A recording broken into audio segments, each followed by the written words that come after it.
Hey everybody, Nick here, and today I got a little bit of disassembly and maintenance for you on this little guy, whose name I actually forget because I believe it is a number which is the name, which is, well, not a great idea, but nevertheless I'm going to go ahead and take it apart. Now, one thing to highlight, this is a weird knife. You can see here there is no hardware visible here in the backside anywhere at all. That is because all the hardware is contained up in this area here, which is interesting. So let's go ahead and pop this guy apart and see what we got going on here. That is not a T6, that is T8. T8, okay. So we pop this out the back, we pop this out the back. Really curious to see how this thing is put together. Pop this out, and then I'll pop out this T8 bit right here for the pivot. There we go. Beautiful, and by the way, sorry about my voice. I've been sick as a freaking dog. And so therefore, my voice is falling apart. I mean, most people say my voice is awful no matter what, but perhaps a little bit more so at the moment. So let's go ahead and clean this out. Holy crap, look at this amount of internal milling. That's serious business right there. Absolutely serious business. Okay, I'm actually pretty impressed by that. That's a lot of work they've put in there to reduce the weight, and it actually does show, but oh man, seeing it in practice is a whole different world. Alright, I'm gonna go ahead and clean this guy off. I'm using some 91% isopropyl rubbing alcohol right over here. If you're curious about any of the tools I'm using to disassemble my knives, check out nickshabazz.com/tools. That will have all the information that you could ever possibly need about my knife disassembly process. I am so freaking behind in disassemblies, it is not even funny. I have been, well, sick as a dog, and as a result, stuff's been coming in, but I've not been getting anything filmed. In addition, I'm busy as heck at work, and so it's just been super unproductive. So today, I am doing my best to kind of catch up a little bit, because I can't do a review until I've done a disassembly. That doesn't make any sense to go the other direction for me. So there's that, and that's the situation. I've cleaned off these bearings, have I? No, doesn't appear that I have.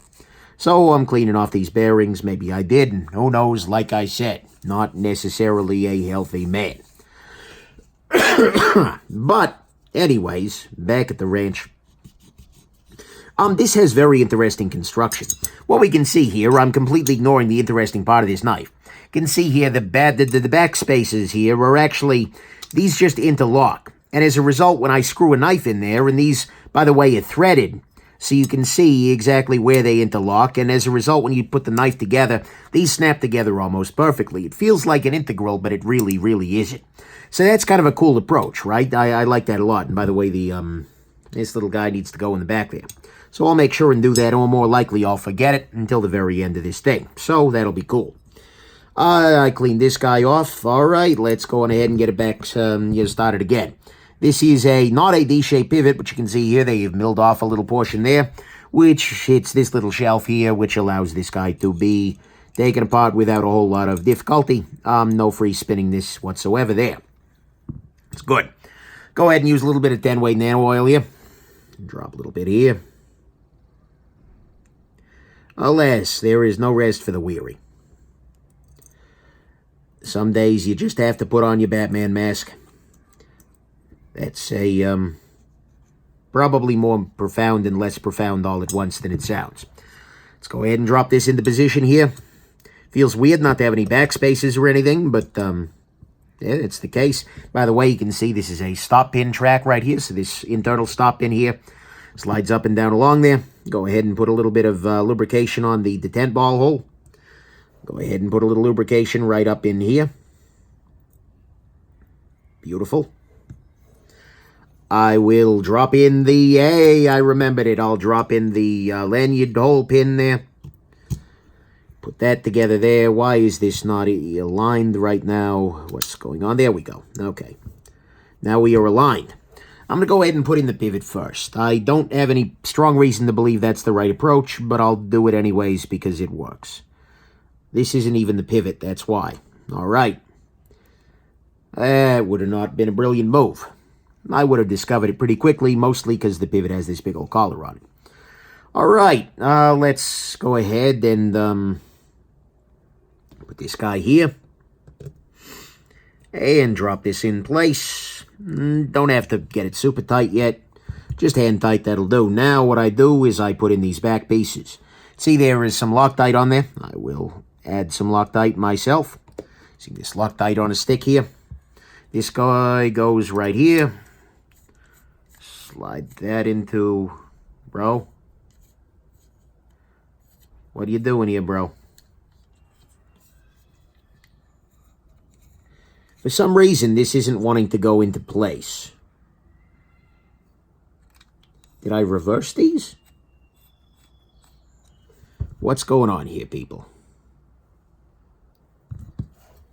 That looks fine from here. There's something up here. Oh, that could have been it. Maybe I had too much tension in this system?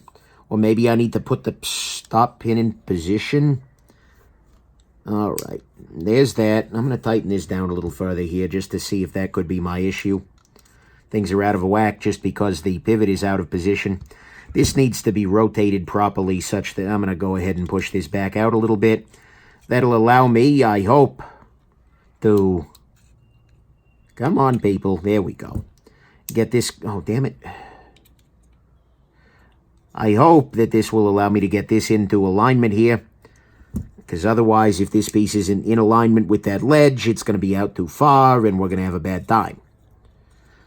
Am I really going to have to take this thing all the way back apart? So it seems. All right. Hashtag not a brilliant man. Let's go ahead and slide this off. This should now give me enough space. Okay, that is now in position 100%. Let's go ahead and put this back into place here. And these are out of alignment, so let's get them into alignment. That's probably a good idea, right? There we go. All right, one more time with feeling, tighten this up. Okay. My hope is that now that I've gotten that fully tightened, or at least reasonably tightened, I can pop these guys into position without trouble. Previously, it was not able to penetrate to the depth it was needing to. And there we go. All right. So we'll just pop that one up to me not being a brilliant man for fully tightening that pivot. Turns out for this one, you need to do that first for everything to realign. Now the question becomes, how is everything put back together? That's pretty. Now let's see if I can check for blade play. Little tight. Let's go ahead and loosen this down a little bit. See what we can do. That's a little looser. That's a little better. Centering is right on. Wonder if running a little looser can help me.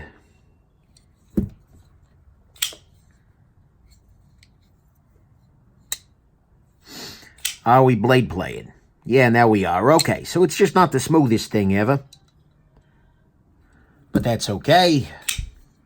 There we go. Beautiful.